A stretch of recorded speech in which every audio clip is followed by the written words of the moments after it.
राहुल एक college student था जो गर्मी की छुट्टियों में अपने मामा के साथ एक पहाड़ी कस्बे भीमताल गया था। वहां की एक पुरानी ब्रिटिशकालीन लाइब्रेरी में उसकी रुचि थी।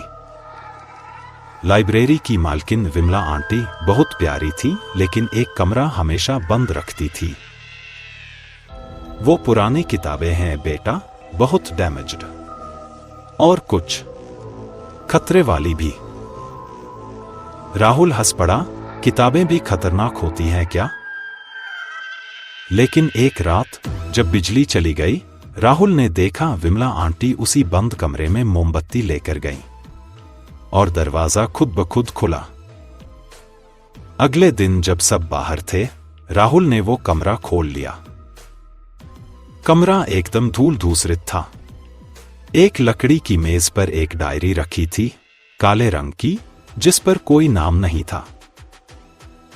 उसने जैसे ही पहला पन्ना पलटा, उस पर लिखा था 4 जून शाम 7 बजे राहुल इस डायरी को पढ़ेगा।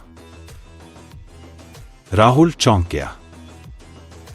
ये तो आज की तारीख है और यही वक्त। उसने झट से डायरी बंद कर दी, लेकिन अगला पन्ना खुद ब खुद पलट गया।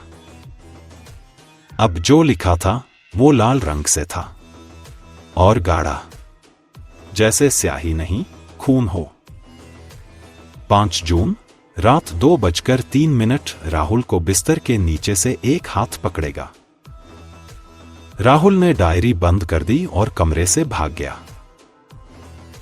उस रात वो चैन से सो नहीं पाया।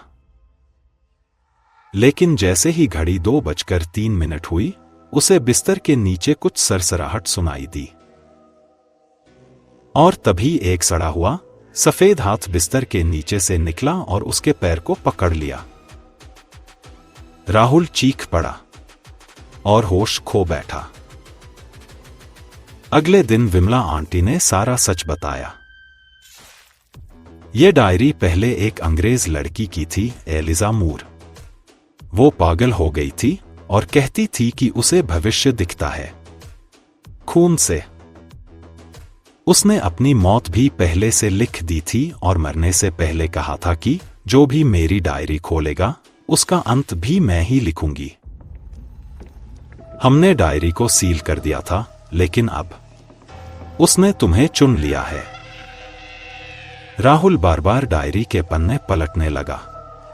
उसमें हर दिन की घटनाएं लिखी थीं जो सच होती जा रही थी। लेकिन एक दिन उसने देखा 9 जून रात 11:59 राहुल आग में जल जाएगा। वो डर गया।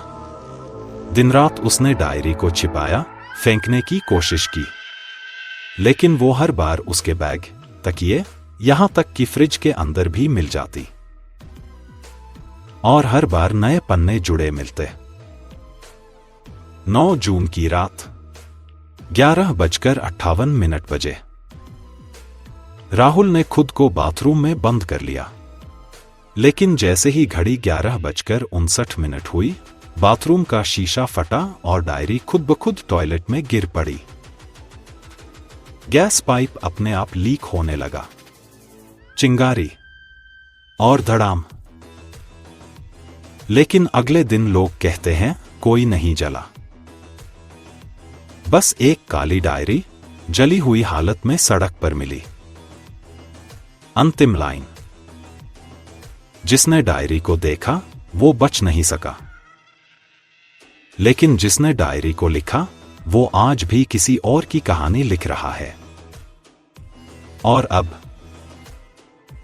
आप ये कहानी पढ़ चुके हैं।